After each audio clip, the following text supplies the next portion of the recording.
Good morning, people. How are we all today? I hope we're all fine. Um, it's roughly halfway through the month of July. It's Tuesday, and as you can see by the serious plus on Davy, the newspapers are full of fucking nonsense this morning. But I don't know how many times I say that. I think it's a daily thing that the newspapers are full of nonsense this morning. But it is what it is. It gives us a reason to come on here and talk to you guys about it and point out the absolute nonsense in the press. And the first one up this morning, folks, is one of the stupidest headlines that's ever hit here in Scotland. It really is. And for reasons that I've already explained. But we'll get into that in a minute. We'll just give you a few minutes to get on board and we'll go and see who's in. Hi, Stephen McNeil. Hi, Desiree. Good morning, Jim. Morning, Eddie. Last Braveheart. Mark Telford. Alistair. Good morning. Leipzig. Good morning. Robert. How are you today? Good morning, Mark.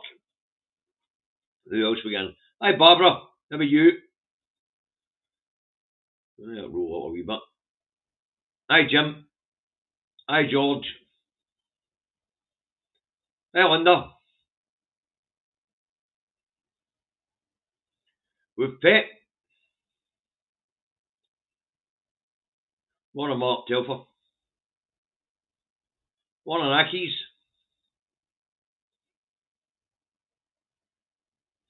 Right, that seems to be everybody so far. We're about 72. So, good morning, Margaret Mackay. Good morning, Peter. Good morning, John Baxter. Good morning, James McCluke.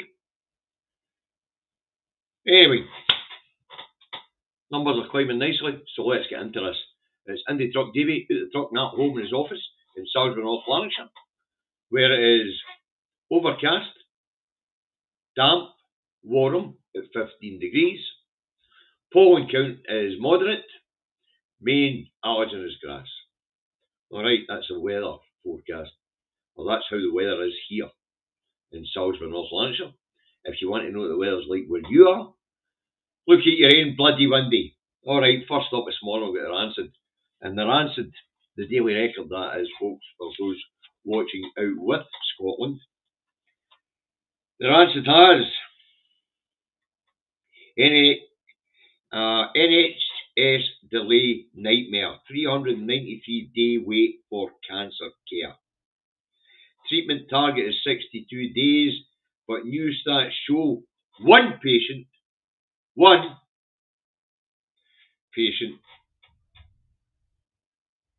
was left for more than a year. So, out of the stats that have been released, and we've already rubbished these stats, folks, because these are referrals for tests, no actually treatment. Okay. Patient GP spent a year going through every other possibility before referring her for tests. Now, this is common right across these islands. So, how many people actually get timely diagnosis in Scotland? Well, the answer is quite simple, and I'll put it up. Less than half. Sorry, just over half. I'll put it up.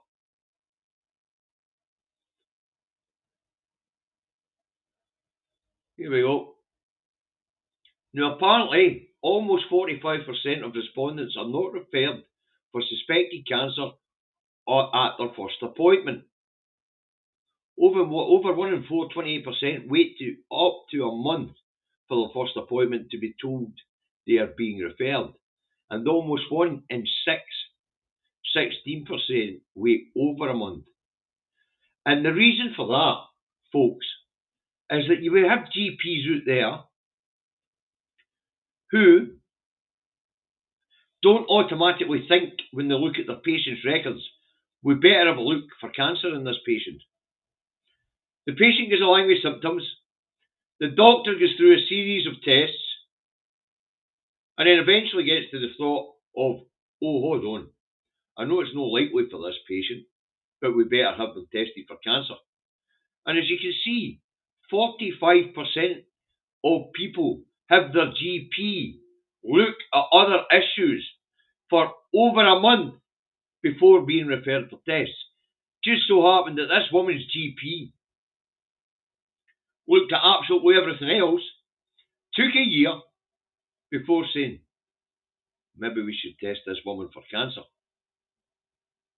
We've had this nonsense before. And the reason why this headline will make zero impact in Scotland is because of the Labour Party and Anna Sarwar, who spent a fair bit of the last few years chasing fucking ambulances, only to be slapped down in the Scottish Parliament. But once again, the Labour-sponsored drag in Scotland is peddling pish that not a single person in Scotland believes.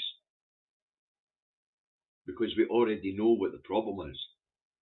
Like, if you take where I live in Lanarkshire, 95% of people are tested and treated within the 62-day limit. And why is that? Because here in the industrial heartland of Scotland, as it once was, GPs here look for cancer first and everything else after. We've spoken about this before. This is fucking nonsense. And this rag should be taken to task over printing this nonsense.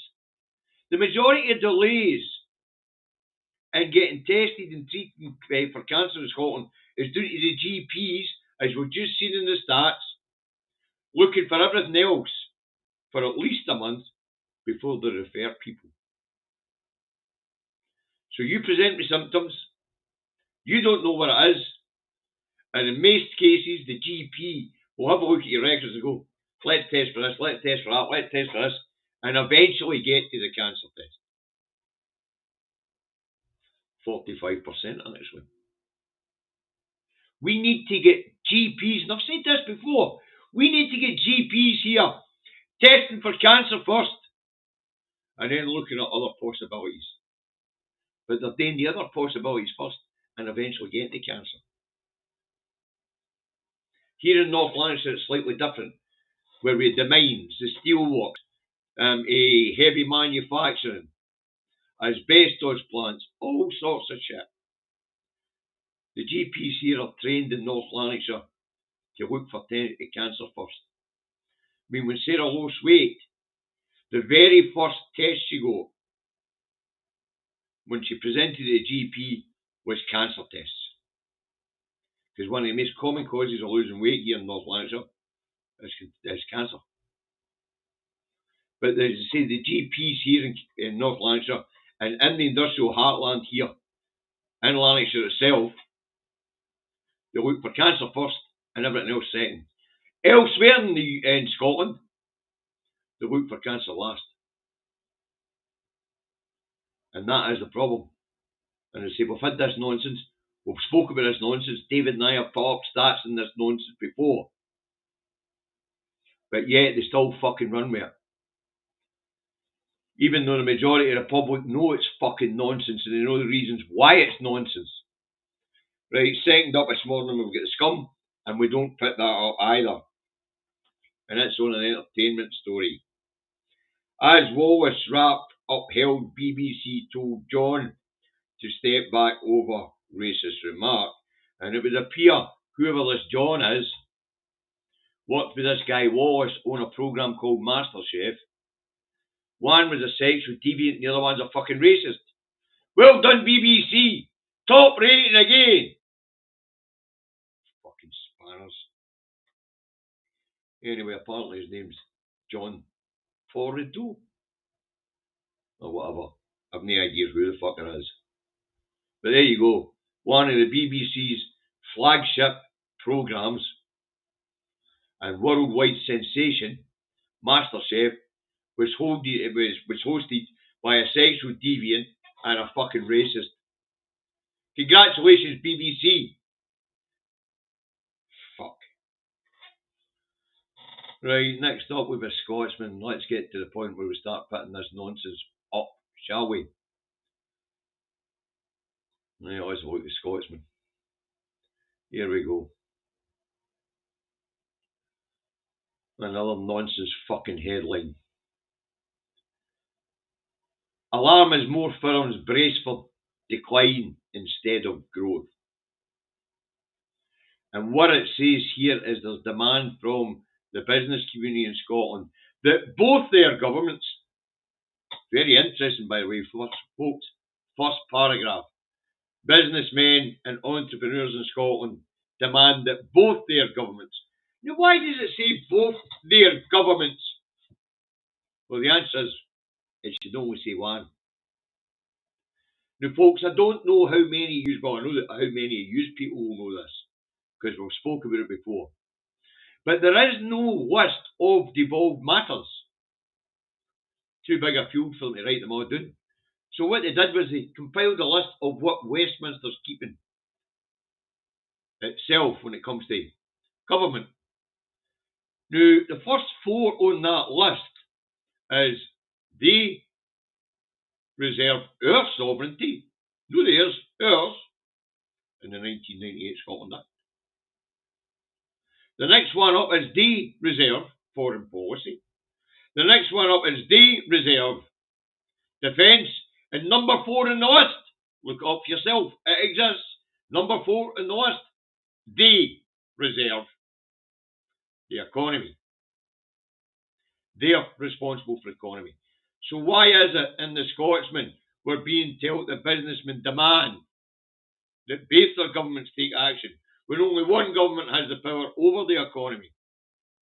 This is propaganda, folks, and this is how you make people think that that place in Holyrood has more power than it has. A lot of that is done to Alex Salmond, actually, who decided that, you know what, I'm going to govern Scotland as if we control Scotland and run Scotland. And to be fair, he used the devolved powers really, really well.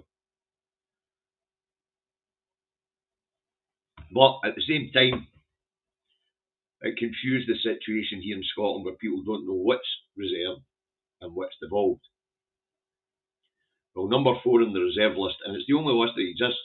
There isn't a list of what's devolved, folks, but there is a list of what's reserved, and number 4 on that list is the economy. First, they reserved our sovereignty, the sovereignty of the people. Then they said we'll control foreign affairs, and they said we'll keep control of defence. And at number 4, they said we'll keep control of the economic situation within your nation. So there in black and white, you can look it fucking up. This is mere nonsense and trying to conflate the problems in the UK economy with the Scottish government when it is solely down to the bad economic management of the UK government. The economy is reserved. I don't know how many times Million and I have said this. Okay, let's move on from the nonsense of the Scotsman to the nonsense in the Herald. I'll try to get through this quite quick today, folks, but it will take me a wee bit more, a wee bit longer than usual, because you know I like to fucking rabbit on. Anyway, let's get rid of that one. If you want to do about housekeeping, folks. Next up, of course, which normally follows the Scotsman, is the Herald, I believe. No, maybe I'm wrong. Let's look. Well, according to this is the Herald, but feck knows where it's went on my page. We'll find it. Could be here somewhere.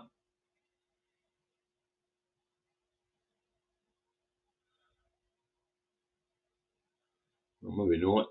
I'll go grab it. Apparently it's one of the things I've shut down by mistake. But it doesn't take long to rectify that mistake. Okay. Where did it go? The Herald, here we go, folks. Row as ministers failed to track new jobs supported by public money. And according to this, they don't have an exact figure. And that's absolutely correct, but Scottish Enterprise does keep figures, so we may as well fucking put them up, shall we? Scottish Enterprise, who award government money to the private sector, they keep track. It might not be as precise as it should be, but they have a guesstimate. Alright, so what does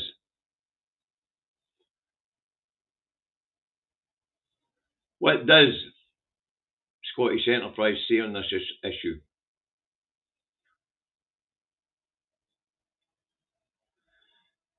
Right, while the exact number of private sector and manufacturing jobs in Scotland supported by public funds isn't explicitly stated in fact, it's known that Scottish Enterprise, the National Economic Development Agency, helped create or safeguard manufacturing jobs. In 24-25, they helped create or safeguard nearly 5,000 jobs. Investment zones in Glasgow and the North East are expected to support up to 28,000 jobs. And a focus on advanced manufacturing and green technology, these initiatives are examples of public funding supporting the private sector employment. So there you go, folks. In total, take the 5,000 and the 28,000 being supported, we're looking at 33,000 jobs being supported by public funds. It didn't take long to fucking look up this information. And as you can see, AI gave us an overview. Fucking nonsense we get in the papers every day is painful. And I mean painful. Right, next up's The Guardian. What's it got this morning? Trump issues warning to Putin. He does deal with NATO to arm Kiev. What a lot of nonsense. They don't call him tackle for nothing. What that headline should say is, NATO steps up to the plate and pressurises Trump to help them arm Ukraine. And the byline there's more interested. Reeves to slash red tape for city firms. We get to a headline a wee bit further in. And this is going to tell you how void of ideas Reeves in this current incarnation of the Labour Party is. That gets interesting, folks, believe me. It does. It gets real interesting. Right, next up after the Guardian, we have the Field. Let's see what the Field's got for us this morning. We're hitting the other end. Maybe not. It's going to be one of the mornings, folks. Give me a minute. I know it's here somewhere. Here we go. The Killer Aristocrat. From our unrivaled team of crime reporters, the definitive inside story of a case that defies belief. 8-page pullout inside. Constance Martin and her rapist lover guilty of killing baby Victoria. Reveals why daughter of privilege had 4 children taken into care. Well, the answer is she went off the rails. That can happen to any young person. Whether you're an aristocrat or for poverty. The aristocrat term's a bit that interests me. You know, it explains the class system in England. The aristocrat term, that interests me. Because they value the bloodline of a human the same way they value the bloodline of a fucking hound. Or a horse. And that's why they have that mental class system down that road. People are measured not on merit, but on their bloodline. Fucking nonsense. Let's put it another way. Rich kid goes off the fucking rails. So, that was a fail. Let's find it and get fucking shot at. After the fail, inevitably, we have the Express. which the right-wing loony rag got for us this morning.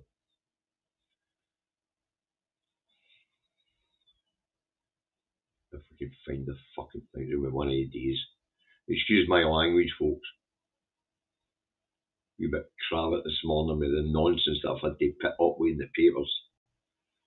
Right, the only rag the Express is, Judge rarely heard such outpourings of grief for brutally slain Phoenix 21. So a crime story. Evil thug gets 23 years for girlfriend's murder and decapitation. And this is someone called Ewan Maven, 27, who murdered his 21-year-old girlfriend and chopped her noggin off. For whatever reason, I have no idea. If it's no political and it doesn't need me to look into it, then you'll get the headline. I don't know what his motive is. Haven't read the whole article. Didn't have to get you the information you need to know. 27-year-old knobhead flips it, kills his 21-year-old girlfriend. What is there to say in that? Except for, oops. And if you're the parent of that 21-year-old child, I'm sorry. I'm fed up reading this shit in the newspapers every day. Oh, Charlie Cat's putting on a presentation, folks. Good morning, Charlie Cat. You popped up just as Sir Larry did. Hey, I haven't seen your video yet. Come on then. It would appear the co-presenter wants a bit of attention, folks. Which can be awkward in the middle of a show, but he is adorable. Right, so that was the Express. Next up with the Times. So let's get the Times up. Well, once actually when I left it. New grant to push sales of electric cars for net zero. And this is a scrappage scheme, folks, where you can be offered 3,750 quid of government money to get rid of your old petrol or diesel and buy an electric car. My advice is, keep your old petrol or diesel. Electric cars are not the future and they are not green. The amount of industry that goes in to produce an electric car is outrageous. The amount of rare earth minerals that are needed to produce an electric car are outrageous. And the disposal of the component parts of an electric car when its 8 years is up or whatever, its lifespan, that's quite a lot and all. But apparently the government's introduced a new scrappage scheme so that you can trade in your old petrol and diesel for an electric. Okay. And apparently it's in an attempt to boost economic growth. Everything's in an attempt to boost economic growth. And I see there's a headline coming up that will show you how devoid of ideas this particular incarnation of the Labour Party is. Let's take that down and get rid of that one. Now, generally after the Times we have the Telegraph, and today is no different when it comes to the newspaper reviews. So let's put the Telegraph up. He says, I'll shut the Telegraph down and see the Times. Here we go. Trump threatens China over Russian oil. Taco threatens nae fucker. The big orange man baby is called Taco in America for a reason. And that's because Trump always chickens out. Always chickens out. And what was China's response? The same thing everybody else does with Trump. Fucking laughed and rubbered them. That's what his response was. So it was. For some reason I've got two nationals this morning. And two telegraphs. Anyway, next up is the National. We'll put it up. This is the headline I'm talking about. The National, Thatcher all over again. Well, the Thatcher bit's inaccurate. Market deregulation did happen under Thatcher. But what Reeves is talking about is specific to the Labour Party, and that is Reeves slammed over plan to ban banking regulations and bid to fire up growth. Now, folks, we all remember the 2008 banking crash, but do we remember how it came about? Gordon Brown was Chancellor at the time. The Labour Party was heading for their second administration. They were going to win. And Gordon, he deregulated the banks in 2002, I think it was, 2003. Well, on 5 year, only a 4-year parliament at the time, I think. It was before the Fixed Term Parliament Act, I think. I might be wrong. A 4 year, so 97 to 91. Sorry, 97 to 2001 election. But 2002, 2003, Gordon Brown deregulated the banks. 6 years later, the banks had overextended themselves. There were runs on the banks, and we had the banking crisis of 2008. But this is that fucking desperate that she's going to try a Gordon Brown. So this is 2025. By 2029, when this one's about to leave office, if she stays in office that long, expect another banking crash. Expect another banking crash. The interesting thing about it was when Gordon Brown deregulated the economy in the early 2000s, we were in the middle of a boom cycle. He created the circumstances where the crash came. She's inheriting the situation where another crash is coming, and she's going to exasperate it. Because she's too fucking thick to do what's right. And that is to look at the economic picture overall, take in all aspects, including Brexit, which they keep fucking ignoring, and then invest in people, invest in education, invest in infrastructure, and fucking spend. Because speculation to accumulating is no just an ordinary saying, it's a fact.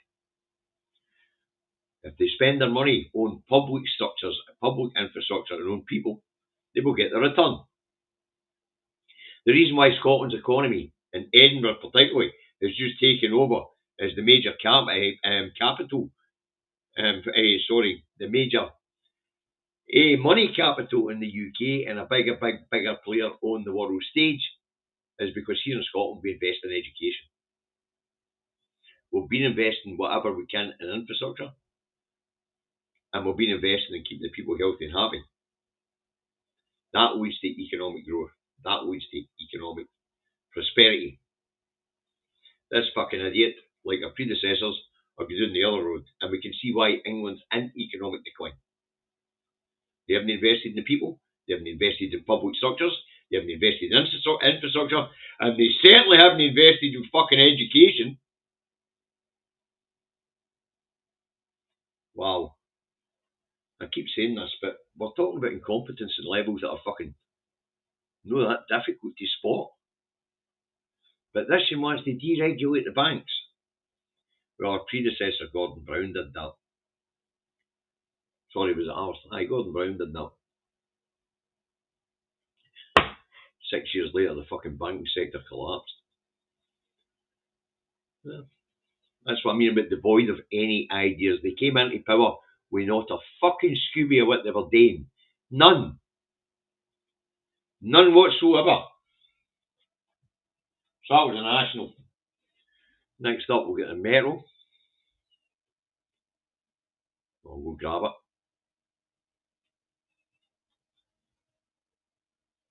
And the Metro, it's on the crime story this morning as well. And it has aristocrat and rapist guilty of killing baby, arrogance of monster's parents. Of monster's parents. I'm assuming that this will be aristocratic parents of the young lady of this pair. The arrogance of aristocratic parents. Well, you know, when you're obsessed with your blood, finding out that it's went bad doesn't go down well with the idiot that's obsessed with the bloodline in the fucking first place. I say, this aristocrat shite. That explains their obsession down that road with the class system. Because these idiots actually believe that they have superior blood to everybody else. Interesting. Not. That sort of thing might tickle the taste buds of the people down south, but I doubt it. But it certainly doesn't wash here. There's only two types of people in Scotland. Good guys and anchors.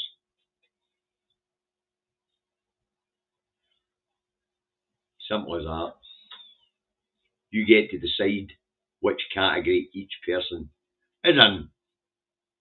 So it's down to personal preference whether you think somebody's a good guy or an anchor. Easy, Charlie Cat. Easy, boy. And that just leaves us with a star. So let's see what the stars go for us today, because my favourite headlines are always on the star. Confused Cole Palmer. What's Trump doing? We are the champions. Now, apparently at the World Club Football Championship, Donald Trump showed up and stole the trophy, telling them they'll get a replica soon. But as you know, all clubs get replicas. But according to it, Donald Trump did a John Terry by gate-crashing Chelsea's Club World Cup celebrations, baffling stars Cole Palmer and Reece James, whoever they are, and he even keeps the trophy while they get a replica. And there you go. Apparently Trump has decided that he's keeping the World Club Football Cup for himself. A lot of fucking nonsense. But it is a star. And Sweet and Spicy says that Charlie has silky fur. He certainly has, aye. And he requires a lot of brushing because he sheds a lot of hair. Right, that's what we'll go for you today, folks. I've got a couple of things to do today. I'm about to run the boot for Mad Monk. And a wee trip into Glasgow to see my brother today. So I better get on. And they photoshopped him out of the photo on their website, Chelsea. Chelsea did they? Good. But I mean, look at him. Trump, he's clueless. Yeah. And surrounded by black football players, that'll no suit him either. He's a bit of a racist. Ah, well. And apparently he got a winner's medal and all, did he? Yeah. Trump, he's obsessed with being in the spotlight. But that's the way it goes. Right, as I say, that's it for the day. Back tomorrow morning. The other David will be with me tomorrow morning, as you know, on a Wednesday morning. He comes on, deliberately not having seen any of the headlines. I put him up and ask him what he thinks the story is before we get into what the story really is. Well, he's starting to get back on his game, so he's starting to understand that the stories are just for the headlines. So, don't know the value in this particular programme anymore, but it's good fun today. So, we'll see you tomorrow morning, 10:30. Don't be late, or you're on the naughty step. But on the bright side, you'll be burning your arse in a lovely scented candle. Alright. See you tomorrow, folks. And don't forget to catch young Reagan Leach's channel, Charlie the Cat's channel. In fact, apparently Charlie's, Sir Larry the Cat, apparently Sir Larry the Cat's just putting our video up. So, first stop, Larry the Cat's video. Second stop, sort out what my Mad Monk wants. Bye the now.